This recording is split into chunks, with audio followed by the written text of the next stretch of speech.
Aí, meu fera, que bom que você está aqui com a gente, que bom que você está aqui para assistir nossa aula. E nessa aula de hoje nós vamos começar a falar de propriedades periódicas. Nós teremos aí uma sequência de aulas falando das propriedades periódicas, raio atômico, eletronegatividade, eletropositividade, afinidade eletrônica e etc. Certo? Então, o que veremos a seguir são algumas propriedades importantes dos elementos químicos e como as propriedades variam periodicamente em função do seu número atômico. Só que eu quero fazer uma coisa. O que nós vamos medir aqui são tendências. Não quer dizer que seja realmente do jeito que eu vou explicar aqui agora. Ou seja, os sentidos das setinhas, mais para baixo, mais para cima, mais para a direita, mais para a esquerda, é apenas uma medida de tendência. É o que mais ocorre, mas não é exatamente aquilo. Nós vamos ter algumas irregularidades, ou seja, nós vamos ter algumas exceções a essas regras. Bacana? E o primeiro que nós vamos estudar são o raio atômico.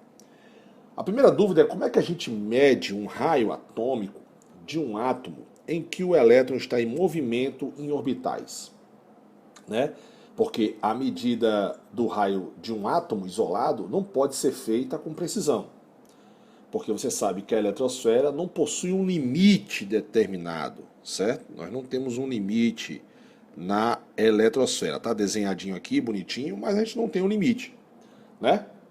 Então, desse jeito, né? Lógico, para medir o raio atômico foi usada uma técnica chamada de difração por raio-x. Difração por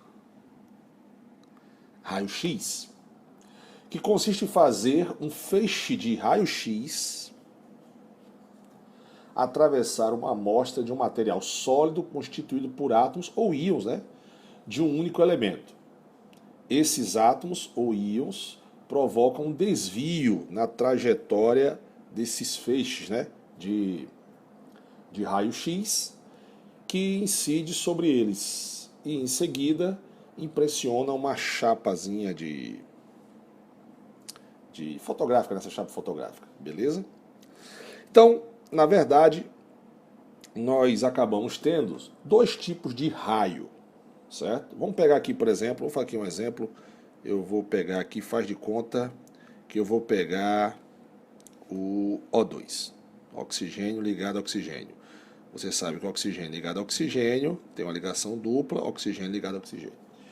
Essa bolinha preta aqui, no meio, que eu vou pintar de verdinho agora, faz de conta que é o núcleo, certo? Beleza? Essa parte azul vai ser a distribuição eletrônica. Distribuição eletrônica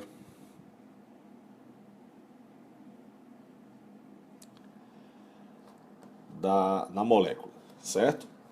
Beleza? Então a gente aqui, na verdade, a gente tem dois raios. Nós temos o que chamamos de raio, que eu vou botar aqui, ó, raio de Van der Waals,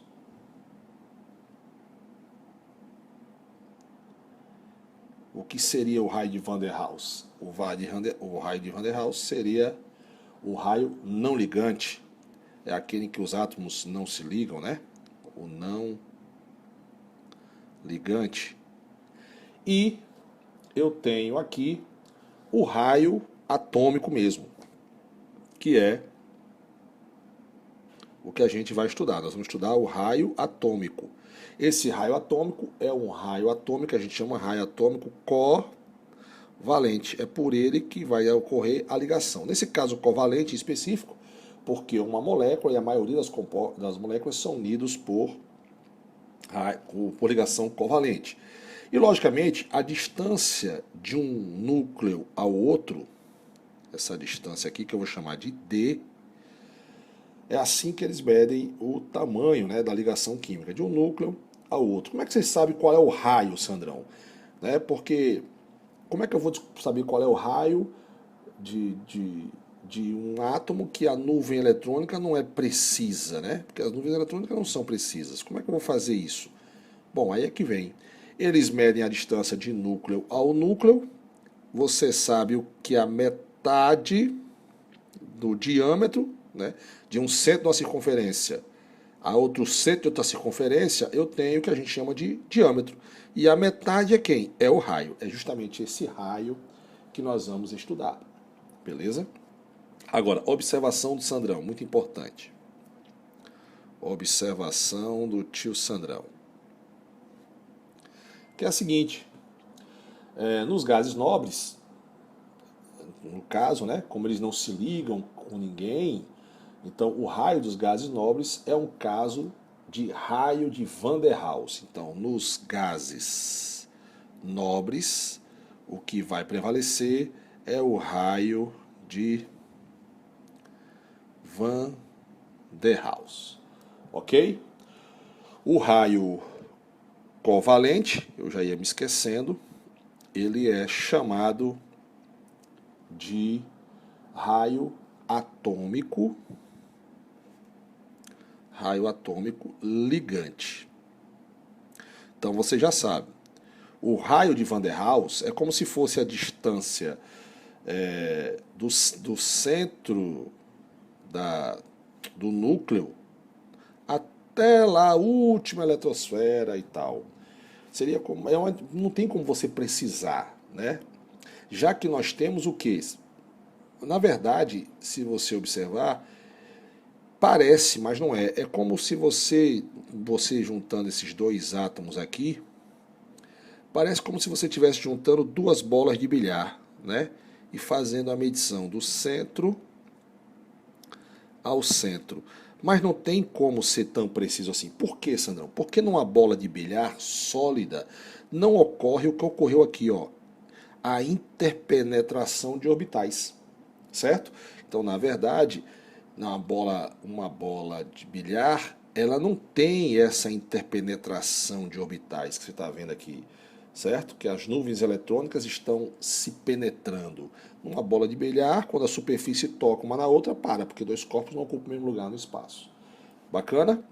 Então a gente já sabe o que nós vamos estudar agora, é justamente o raio atômico covalente, que é a metade. Como é que é o raio atômico? O raio atômico é a metade da distância de um núcleo a outro.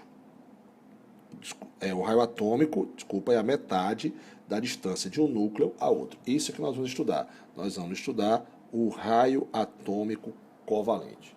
E, logicamente, é constatado, né, que o raio atômico, ele varia, ele aumenta ou diminui na seguinte forma.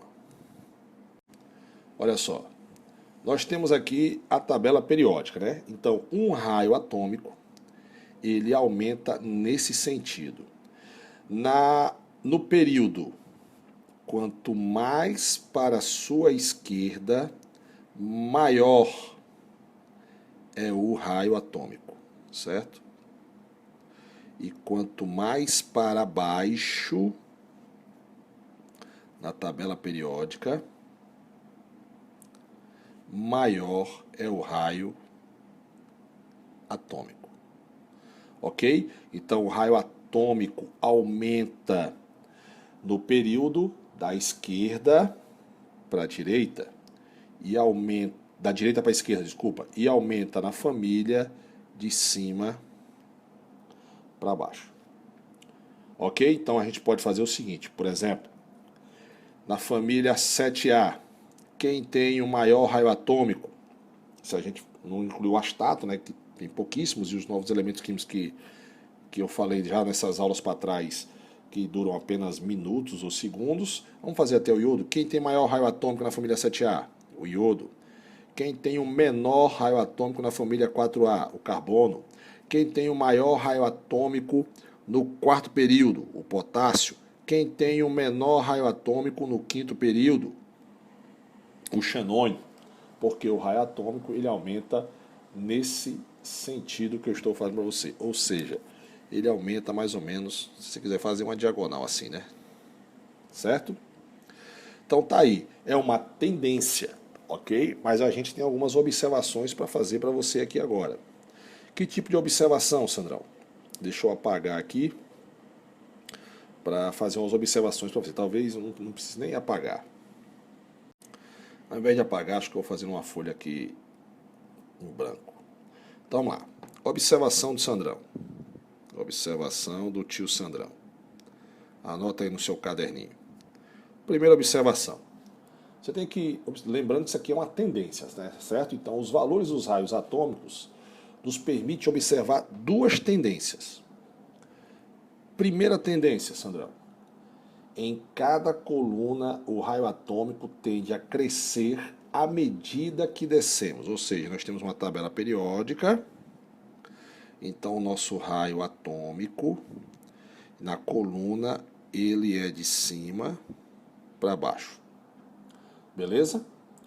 Essa tendência resulta basicamente do aumento do número quântico principal. O que é o número quântico principal? Ou seja, à medida em que o cara vai tendo mais camadas, né? Primeira camada, segunda, terceira, quarta e assim sucessivamente, lógico.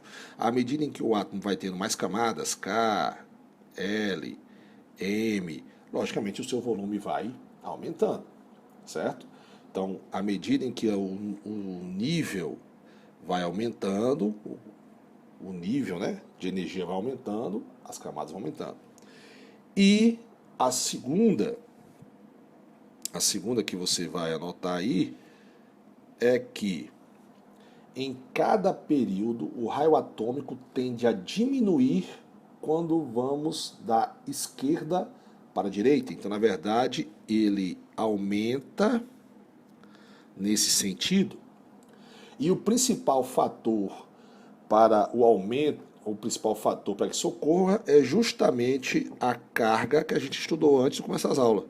A carga nuclear efetiva, certo? Então, porque a carga nuclear efetiva, o ZEF, ele é o sentido contrário, você lembra?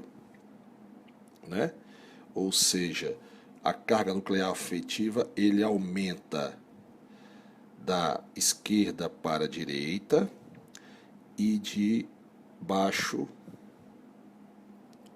para cima, certo? Ou desculpa, foi mal aqui. A carga nuclear efetiva, que a gente já estudou, ele aumenta da esquerda para a direita e de cima para baixo. E o que é a carga nuclear efetiva? Você lembra? Você tem o núcleo, vamos lembrar? Você tem o núcleo e você tem aqui a eletrosfera. E na eletrosfera eu tenho os elétrons, né? Distribuídos nas camadas. Logicamente, esse elétronzinho aqui que eu vou chamar de 1, elétron 2 e elétron 3, o elétron 1, ele está sofrendo uma atração maior pelo núcleo do que o 3.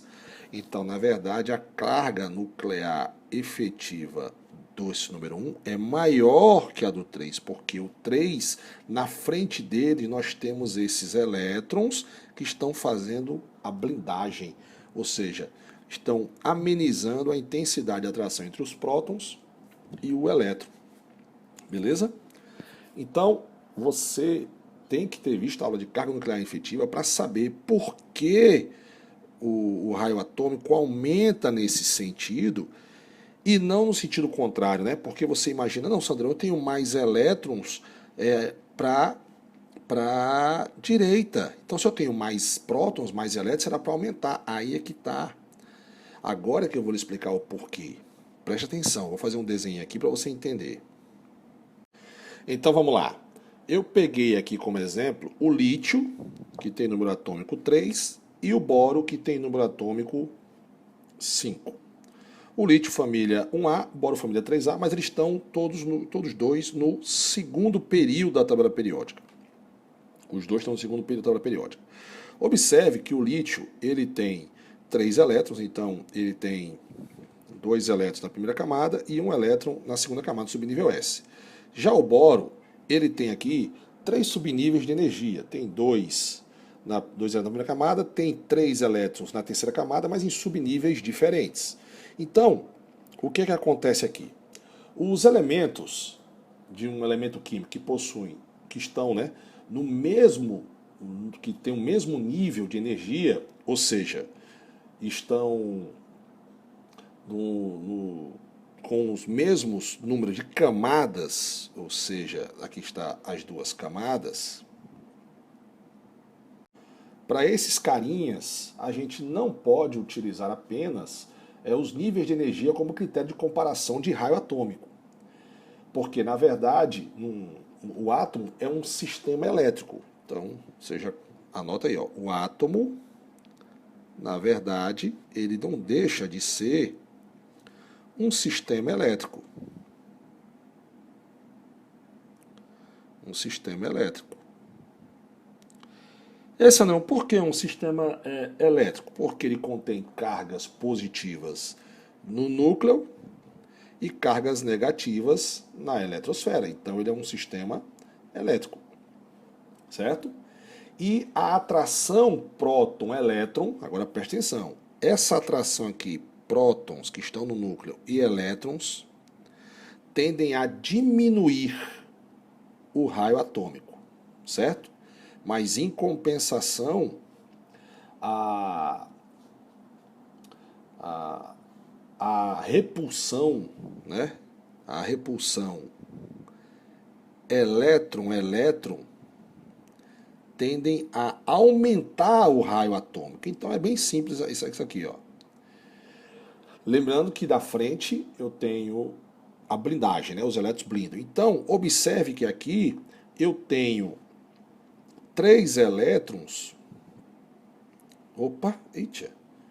3 elétrons. Era para fazer isso aqui. Eu tenho aqui 3 elétrons que, além de estarem sendo atraídos pelo núcleo, eles estão sofrendo repulsão elétrons.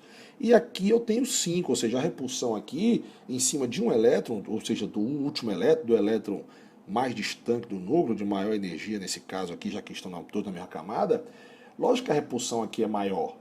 Certo? Então, logicamente, o raio atômico aqui, ó, vou até dizer, o raio atômico aqui, que eu vou chamar aqui de raio 1 e vou chamar aqui de raio 2, logicamente, o raio 1 com menos elétrons, certo? Ele vai ter um raio atômico maior que o raio 2, porque ele tem mais elétrons o boro tem mais elétrons para fazer a repulsão. E aí a gente calcula a carga nuclear efetiva. Lembra como é que calcula a carga nuclear efetiva? Olha só, o F vai ser igual ao número atômico menos o número de elétrons que estão mais internos.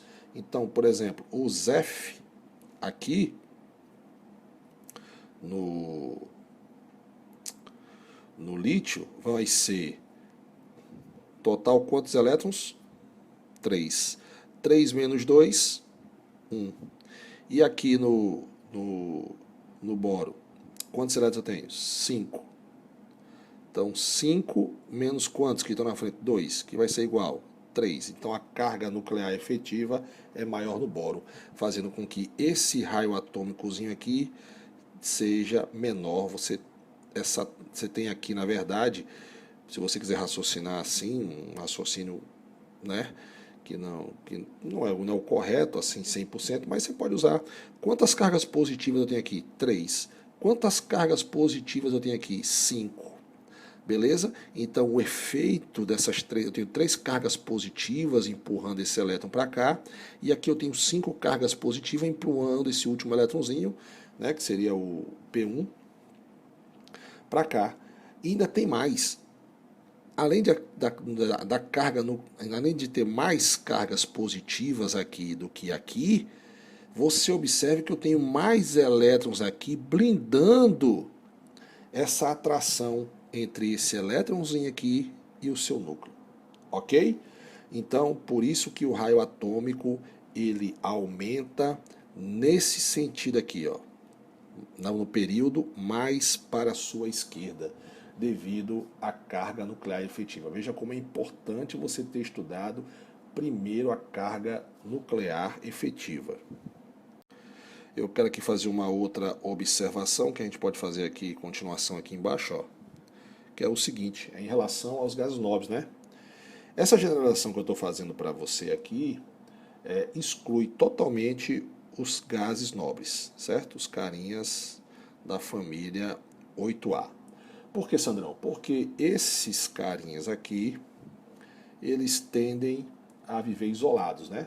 Além de viver isolados, eles têm os maiores valores de raio atômico, certo? Se você botar lá, você vai ver que para o mesmo período, eles são os caras no mesmo período que tem maior número de prótons no núcleo, né? Beleza?